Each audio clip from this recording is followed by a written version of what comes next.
Hai, Assalamualaikum warahmatullahi wabarakatuh. Nama saya Nur Nisha Ramiti Hussein dan nombor kad matrik saya 10DIB 19F 2012. Nama saya Siti Nurul Akira binti Muhammad. Nombor kad matrik 10 DIB 19F 2011. Salam sejahtera kepada Puan. Saya Loganantini Tambir Raja. Nombor kad matrik 10 DIB 19F 2034. Saya Siti Hajar binti Manaf. Nombor matrik 10 DIB 19F 2027. Nama saya Faizul Aiman bin Ranisam. Nombor kad matrik saya 10 DIB 19F 2018. Nama saya Muhammad Afi Daniel bin Rosdi. Nombor kad matrik 10 DIB 19F 2002. Okey, yang pertama sekali kita akan memulakan perbincangan kami dengan nama syarikat kami.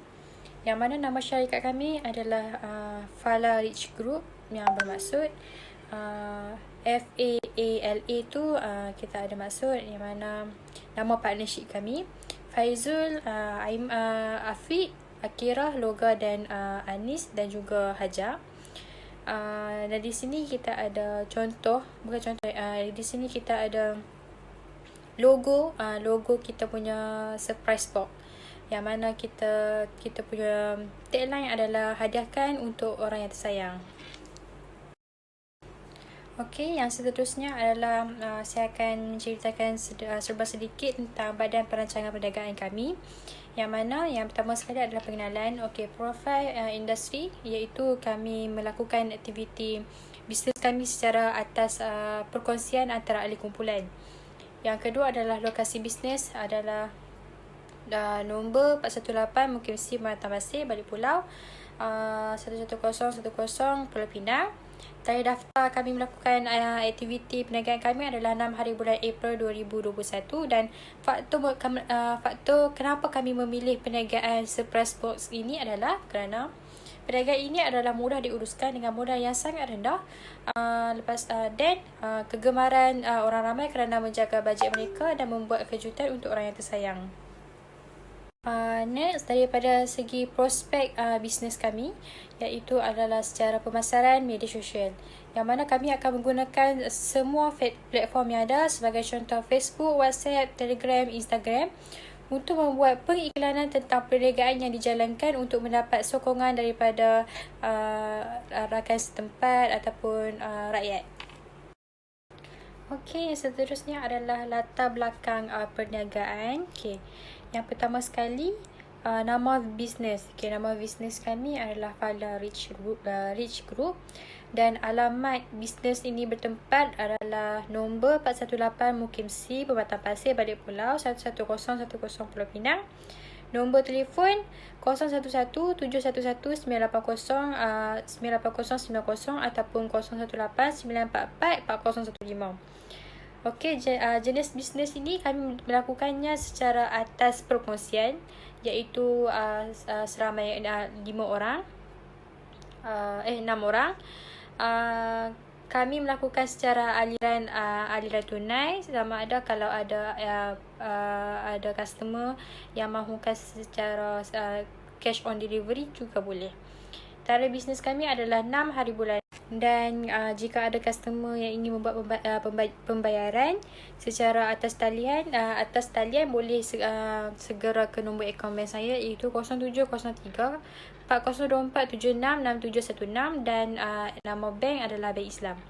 Dan yang seterusnya, jika ingin melawat ke akaun profil Facebook, boleh tekan di link yang tertera, iaitu Fala Surprise Box. Okey, yang seterusnya tugas kerja untuk semua Hajar, Akira di bahagian penyediaan barang-barangan dan penghantaran barangan melalui penghapusan ataupun secara COD ataupun cash on delivery. Seterusnya Afiq bahagian pengawalan aliran tunai, cash flow dan bahagian pemasaran. Seterusnya Anis, Loga, Hafiq, Hajar dan Akira di bahagian mengiklankan dan menerima tempahan daripada pelanggan. Seterusnya jadual deskripsi kerja. Di bahagian pemasaran perlu merancang pembungkusan dan penghantaran barangan kepada pelanggan.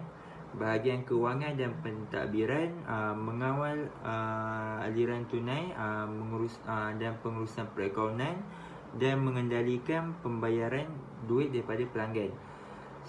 Dan yang akhir sekali adalah pengiklanan dan mengendalikan tempahan pelanggan. Tanggungjawabnya adalah mengendalikan tempahan dan menerima maklum balas dari pembeli dan membuat pengiklanan bisnes tersebut. Yang seterusnya adalah pelan pasaran produk surprise box. Sasaran pasaran kami adalah semua peringkat umur. Kami menyediakan kemudahan untuk pembeli memilih set hadiah mereka mengikut bajet mereka sendiri dan boleh membuat tempahan kepada kami kerana proses penyediaan kotak hadiah akan dilaksanakan selepas pembayaran. Seterusnya adalah saiz pasaran. Kawasan perniagaan mempunyai kemudahan menyampaikan hadiah kepada orang kesayangan sekiranya rumah mereka terletak di berhampiran dengan kawasan perniagaan kami, iaitu di balik Pulau Pinang. Kami akan melakukan COD terus kepada pelanggan tersebut. Baik, saya akan menjelaskan tentang kelebihan dan kelemahan dalam bisnes ini. Mengikut kelebihan, pelanggan boleh memilih set kotak hadiah mengikut bajet mereka.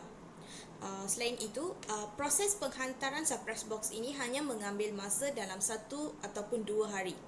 Seterusnya, pelanggan boleh dapat maklumat tentang surprise box kami pada bila-bila masa sahaja. Dalam bisnes kami juga terdapat pilihan coklat dan juga set-set hadiah yang disediakan oleh pihak kami untuk menyenangkan tempahan pelanggan. Akhirnya, kelebihan bisnes kami juga, ia menyenangkan pembeli untuk menghantar hadiah kepada orang kesayangan mereka kerana tidak dapat berjumpa sejak pandemik COVID-19 ini bermula. Yang seterusnya ialah kelemahan bisnes surprise box. Yang pertamanya ialah bisnes ini terdapat ramai pesaing kerana penjual-penjual akan mempunyai kemudahan-kemudahan lain seperti surprise box bouquet ataupun cara-cara lain untuk menarik minat pelanggan mereka ataupun untuk mengekalkan pelanggan-pelanggan mereka. Dan juga kadang-kadang bisnes ini tidak mempunyai banyak tempahan surprise box. Selain itu, keuntungan juga tidak akan stabil dan mungkin menyebabkan kerugian kerana tanggungan perbelanjaan yang banyak. Bukan itu sahaja, terdapat juga pembeli yang akan batalkan tempahan mereka pada saat terakhir.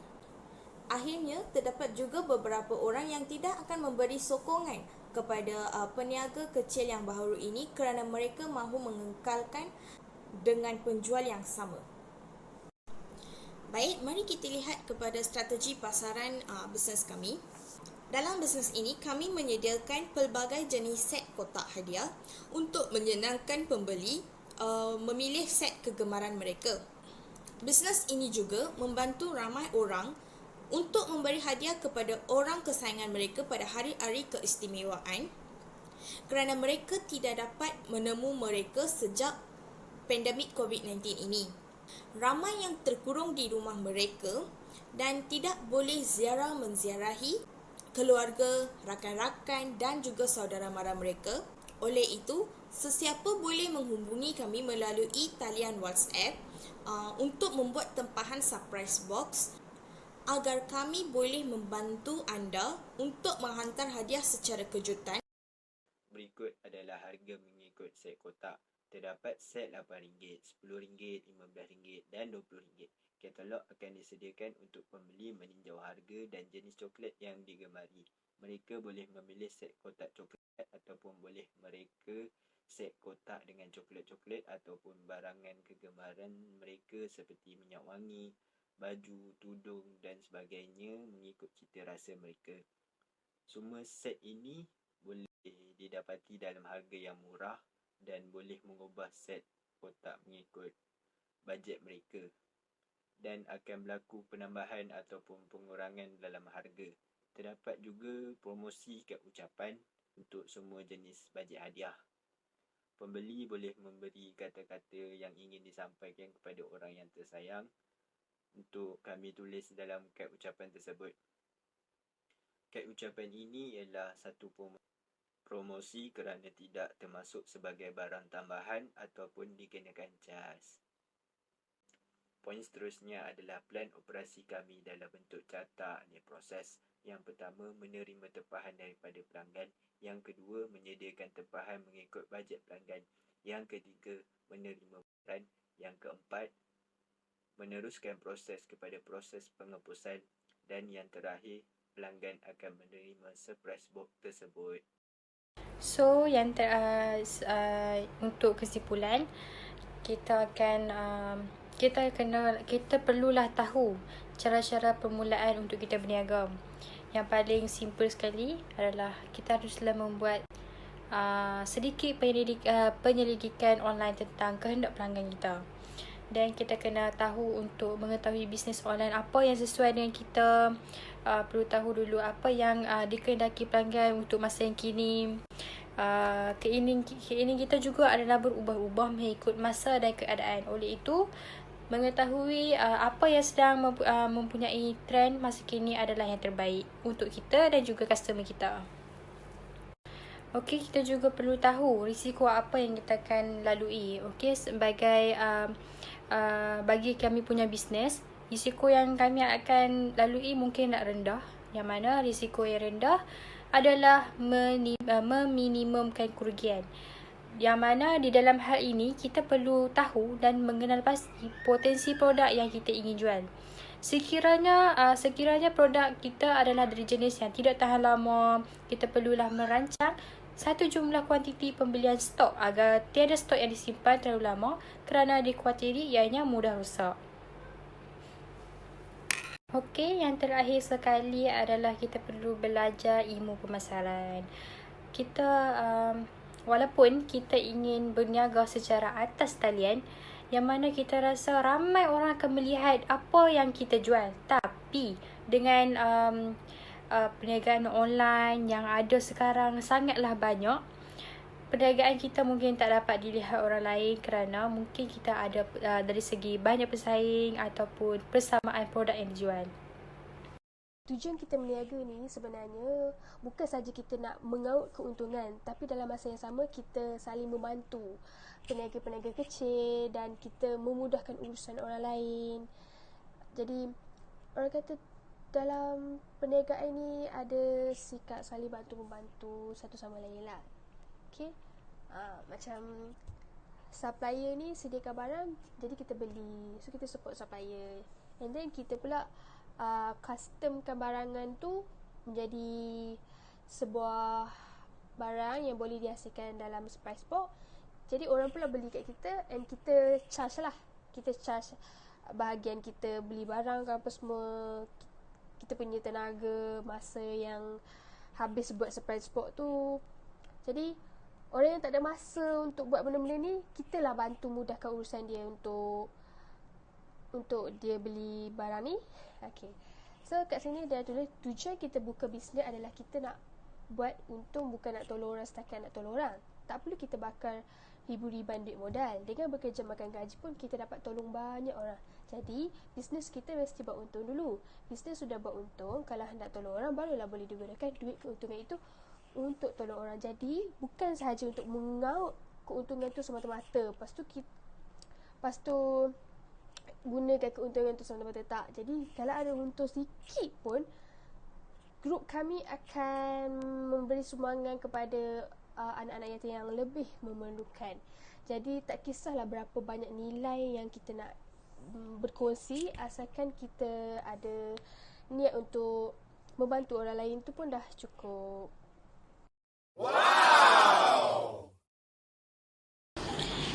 Ini adalah bukti daripada social entrepreneur kami, iaitu hasil daripada setiap kotak akan dimasukkan ke dalam tabung derma.